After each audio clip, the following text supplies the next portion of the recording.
O Alô Comunidade começa agora e vamos te mostrar os principais projetos de extensão de instituições de ensino superior de todo o Brasil. Eu estou na Universidade Federal Rural do Rio de Janeiro. Fica com a gente para conhecer mais sobre esse universo acadêmico.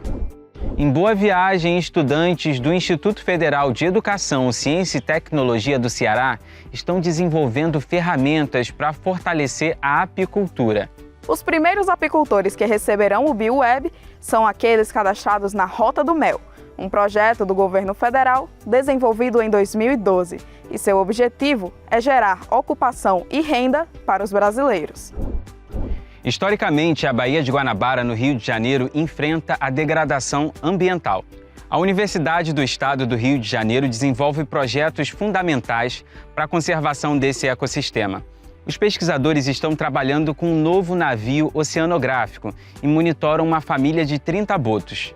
Pesquisas sobre golfinhos e baleias podem nos ajudar a avaliar a qualidade das águas e possíveis riscos aos seres humanos.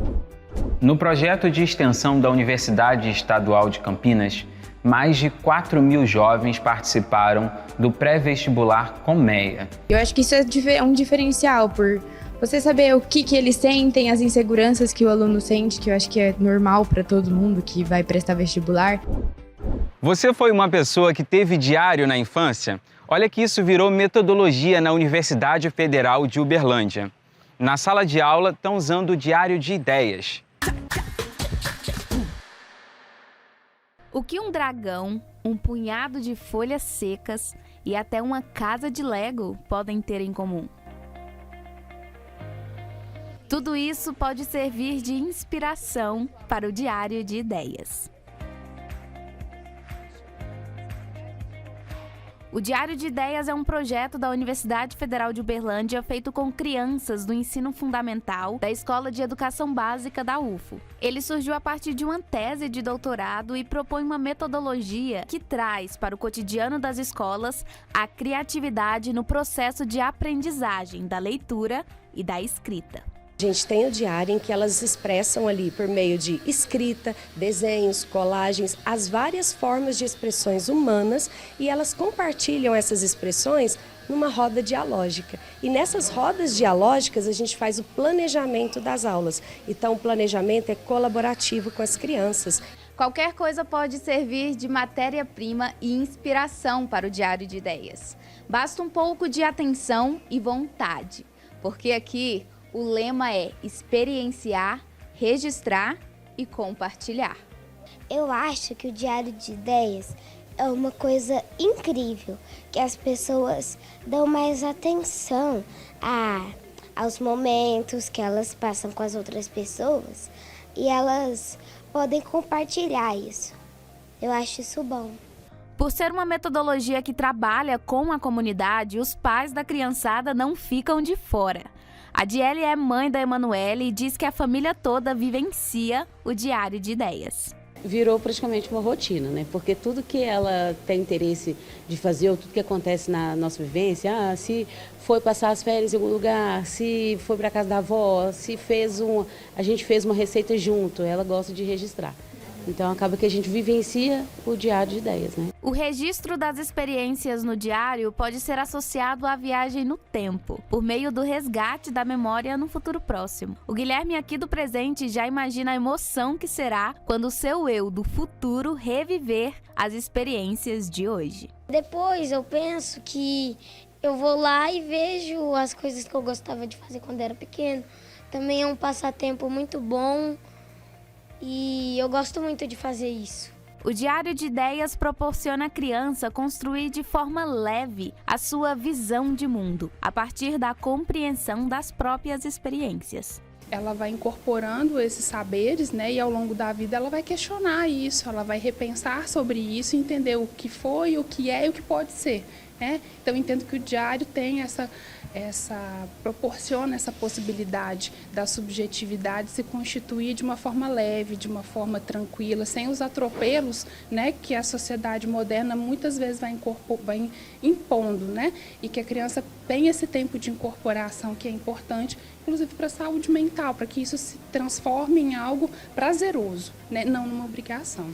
E parte dessa construção de saberes é feita por meio do conhecimento de outras realidades através da escuta, do partilhar com o outro. É muito bom porque você pode contar um pedaço da sua vida, uma coisa boa que aconteceu com você. Por isso que eu gosto muito. Cada criança tem liberdade para produzir o seu próprio diário. As folhas em branco estão preparadas para receber os mais diversos registros que servirão como material educativo dentro da sala de aula. A gente tentou provocar algumas coisas, chamar a atenção que essa ideia que vai para o diário, essa ideia que surge na cabeça dele, a filosofia estuda isso, os filósofos estudaram isso. E mesmo que a gente adapta aqui os conteúdos, para não estudar os filósofos e as ideias complexas, na idade das crianças, a gente tenta aproveitar algumas sementes ali, né? Criança gosta demais de investigar, de perguntar. Então essas perguntas, essas investigações nos ajudavam muito a trabalhar com o diário, a ver os registros, a compartilhar e assim, foi muito rico. No projeto BioWeb, o bem-estar das abelhas e o sucesso na produção de mel andam juntos. Confere aí!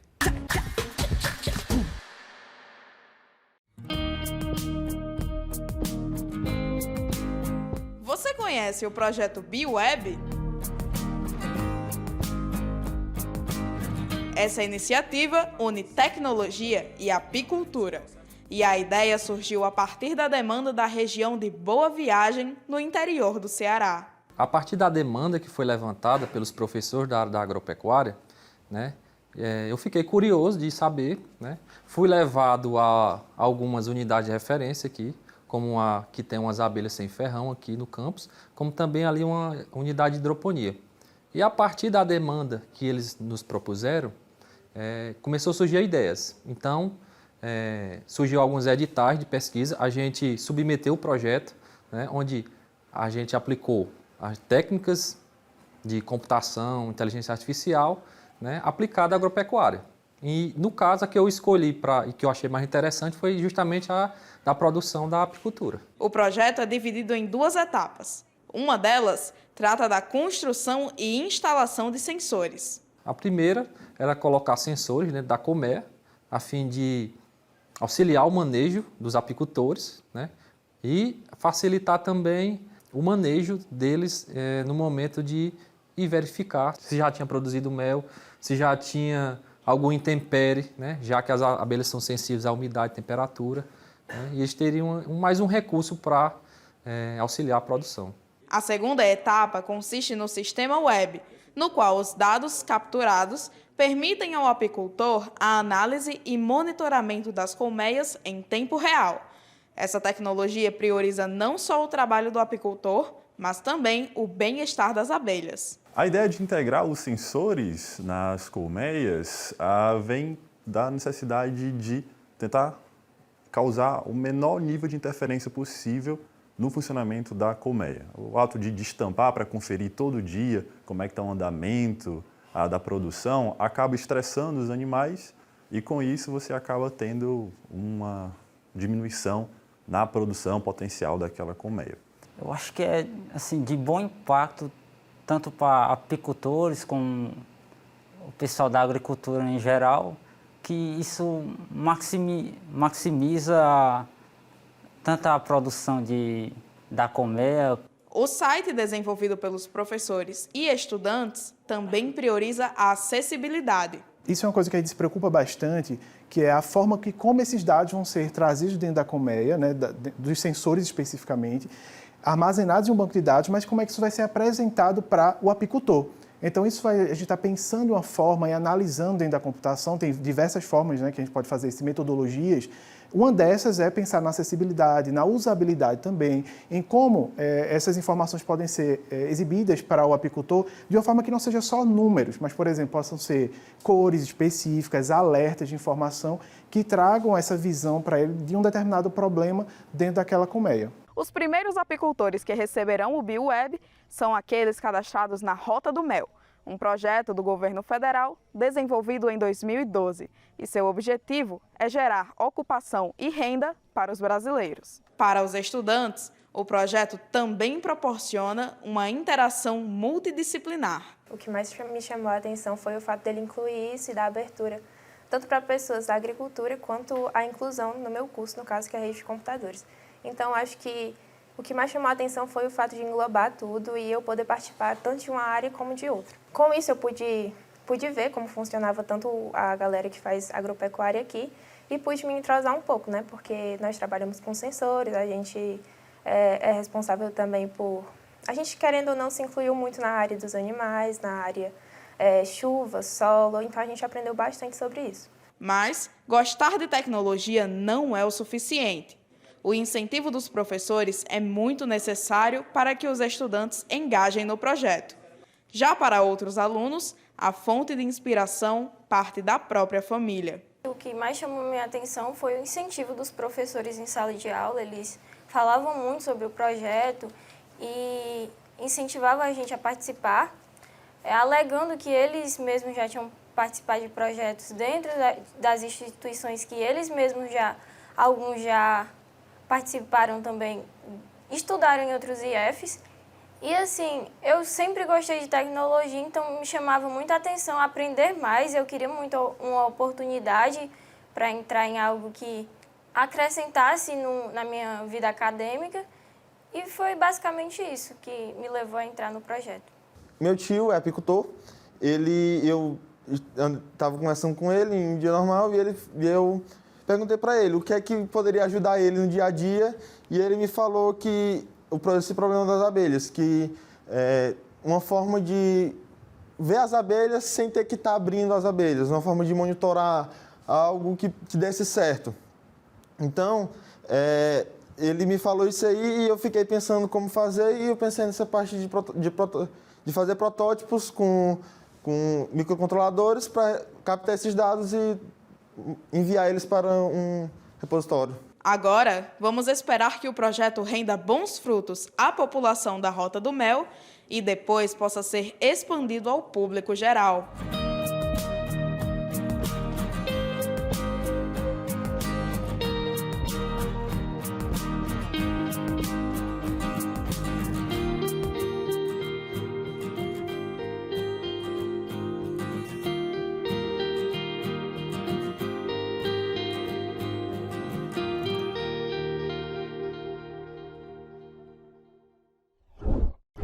Conquistar uma vaga na universidade tem sido cada vez mais concorrido e as desigualdades educacionais deixam muita gente para trás.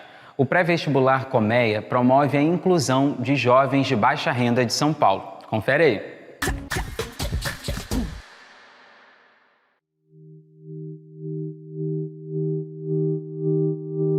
A palavra colmeia remete a lugar de produção coletiva. E não poderia ser melhor para definir o trabalho de jovens professores e alunos no cursinho pré-vestibular Colmeia em Limeira, interior de São Paulo. E tudo começou com um desafio. Um projeto de extensão que eu desenvolvi chamava-se Encontros de Vizinhos.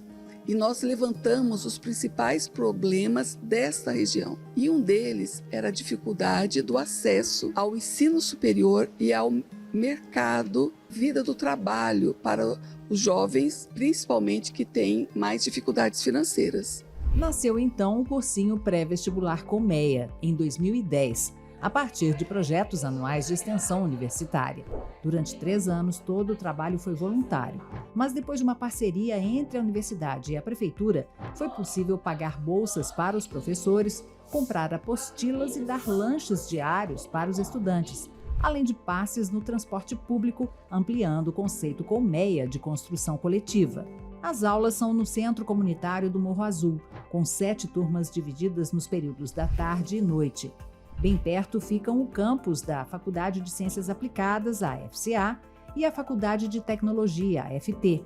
Os 33 professores do cursinho estudam nessas faculdades. Eu acho que isso é um diferencial, por você saber o que eles sentem, as inseguranças que o aluno sente, que eu acho que é normal para todo mundo que vai prestar vestibular. Em 12 anos, passaram pelo cursinho de Limeira mais de 4.000 alunos. E o índice de aprovação nas melhores faculdades do Brasil é de 51,03%. Nós reproduzimos um mapa no qual a gente viu a inserção, para quais faculdades eles foram. Então, transcende a região. Tal pessoa passou, eu não acredito, ela sabe assim, nossa, é uma alegria coletiva muito bacana. Em 2021, veio a ideia de ampliar a iniciativa dos cursinhos para comunidades em vulnerabilidade social, que deu resultado. É o programa Colmeias Pré-Vestibulares, implantado este ano e que apoia o cursinho Pro Seu Conhecimento e o pré-vestibulinho Malunga Teresa Santos, o cursinho Marielle Franco, o cursinho Herbert de Souza e o pré-vestibulinho Responsa. O cursinho popular Marielle Franco oferece 30 vagas no período noturno com um diferencial. As mães podem trazer os filhos e eles ficam aqui mesmo, numa creche que funciona no Centro de Referência LGBT de Campinas. Uma área, um espaço, se a gente for pensar no feminismo, que é esquecido, são as mães.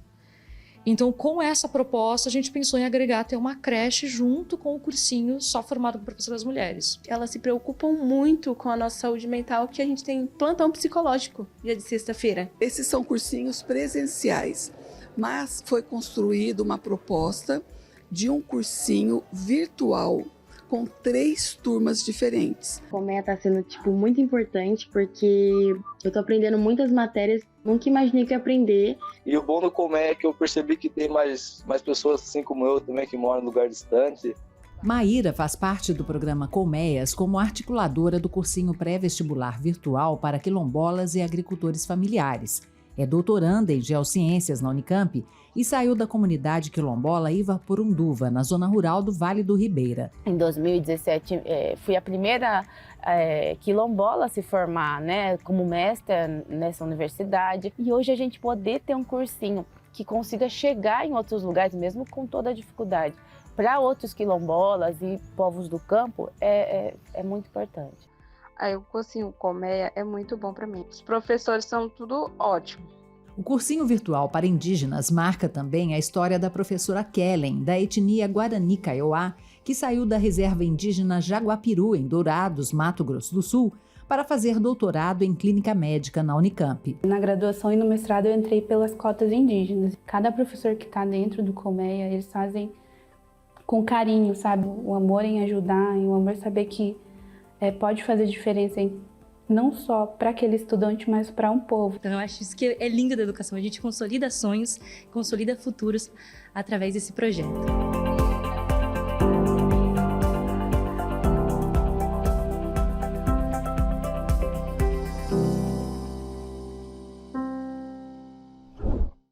Curiosidade e vontade de investigar também são características de pesquisadores.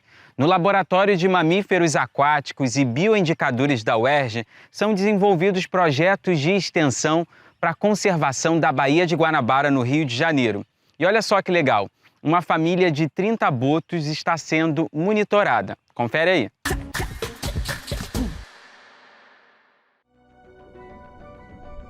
Os cetáceos, os botos, golfinhos e baleias, eles são utilizados como sentinelas ambientais. Mostram para o homem a situação dos oceanos. Se o golfinho ele sofre com a contaminação, se ele tem um determinado composto em alta concentração no seu tecido, significa dizer que o homem tem grande chance de estar sendo exposto àquela mesma situação, não da mesma forma, exata, mas eles vão funcionando como organismos que nos alertam sobre eventuais problemas.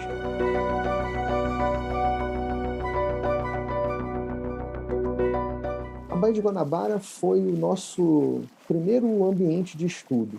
Nós começamos o nosso trabalho com os botos aqui da Baía de Guanabara. Existe uma população de botos residente na Baía de Guanabara. Ela já foi muito maior, para que vocês tenham ideia, na década de 80 eram cerca de 400 animais e hoje eles não passam de 30 animais que sofrem muito com essa degradação ambiental. Uma das etapas que nós temos no nosso trabalho é a fotoidentificação, que a gente começou a utilizar lá em 1995, que nada mais é que fotografar a nadadeira dorsal, a nadadeira de cima do golfinho, essa nadadeirazinha aqui. À medida que o animal vai crescendo, ele vai ganhando marcas. E essas marcas funcionam como uma espécie de digital. Então, a gente consegue reconhecer os indivíduos. A gente conhece fulano, cicrano, beltrano, Então, isso muda o entendimento da ecologia desses animais. Antigamente, se achava que os botos entravam pela manhã e saíam no final da tarde da baía. E a gente mostrou que não. Com a fotoidentificação, como a gente conhecia cada um dos indivíduos, na verdade, os botos eles não saíam, não iam embora. Eles saíam do fundo, iam até a boca e, de noite, retornavam para o fundo da Baía de Guanabara, né? Utilizando a baía como um todo. O MACUA, desde seu início, fez pesquisa com um intuito final de aplicação na conservação. Todo esse trabalho de pesquisa, ele sempre tem como paralelo a extensão universitária. Então, o MACUA, desde seu início, tem projetos de extensão para que a gente leve essa informação gerada, né, na universidade para o público em geral. O MACUA, por exemplo, participa do entendimento do grande vazamento lá da lama de Mariana, lá dos efeitos dessa lama sobre as populações de cetáceos do Espírito Santo. Quando a gente abre um cromatograma assim, cada pico desse corresponde a um composto que a gente analisa aqui. Então, cada um desses é um contaminante de um indivíduo diferente. Então, esse aqui é um cromatograma de um sotária, que é o boto cinza, lá do Espírito Santo. Que as concentrações de compostos são bem altas e que eles têm vários compostos que podem ser, né, tóxicos para o sistema imunológico, para o sistema endócrino, o MACUA hoje conta com 4 embarcações próprias, né, 2 que operam na Baía de Guanabara, uma que opera em Angra, outra que opera em Paraty. Participamos ativamente, né, enquanto pesquisadores, para que a Faculdade de Oceanografia pudesse alcançar o seu sonho de ter um navio oceanográfico, né? Então, esse navio também é uma importante plataforma para os estudos de mamíferos aquáticos e certamente a UERJ vai dar um salto ainda maior com o uso dele. É muito comum que as pessoas pensem que o MACUA é uma ONG, né? E acho que por trabalhar com cetáceos, né, com golfinhos e baleias, as pessoas acham que é uma ONG. A gente não é uma ONG, a gente fala, não, a gente é a UERJ, né? A gente é a Faculdade de Oceanografia. Então, e até por isso a gente consegue ser o que a gente é. Porque se não tivesse essa grande universidade por trás, dificilmente isso aconteceria.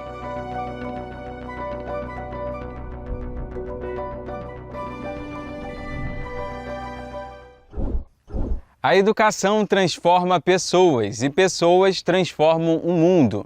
Esse foi o Alô Comunidade de hoje, uma iniciativa do Canal Futuro em parceria com instituições de ensino superior de todo o Brasil. Tchau, tchau!